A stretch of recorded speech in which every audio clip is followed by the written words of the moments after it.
புரட்சித் தலைவர் எம்ஜிஆர் அவர்கள் ஏழைகள், சக கலைஞர்கள் என பலருக்கு பல தடவை உதவிகள் செய்திருக்கிறார். அந்த வள்ளலுக்கே ஒரு சமயம் ஒருவர் தேடி போய் உதவி செய்தார். அவர் எம்ஜிஆரால் அடையாளம் காட்டப்பட்ட நடிகர். எம்ஜிஆர் அவர்களை வைத்து தாவரிசையில் படங்களை தயாரித்த சின்னப்பா தேவர் தான் அவர். 1966இல் எம்ஜிஆர் அவர்கள் குண்டடிப்பட்டு மருத்துவமனையில் சிகிச்சை பெற்று வந்த நேரம் எம்ஜிஆர் அவர்களின் உடல்நிலை, அரசியல் எதிர்காலம், திரைப்பட எதிர்காலம் குறித்து ஒவ்வொரு விதமாக ஒவ்வொருவரும் பேசி கொண்டிருந்த சூழ்நிலை. அப்போது தமிழ்நாட்டின் முதலமைச்சராக பக்தவாச்சலம் இருந்தார்.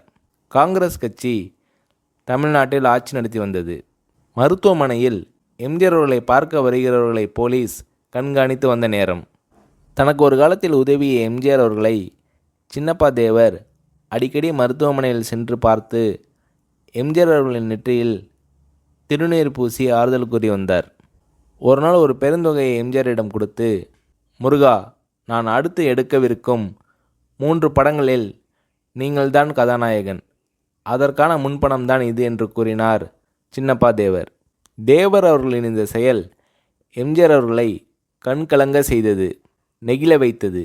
இதனால் உணர்ச்சி வசப்பட்ட எம்ஜிஆர் தேவர் அவர்களை கட்டிப்பிடித்து நன்றி கூறினார்.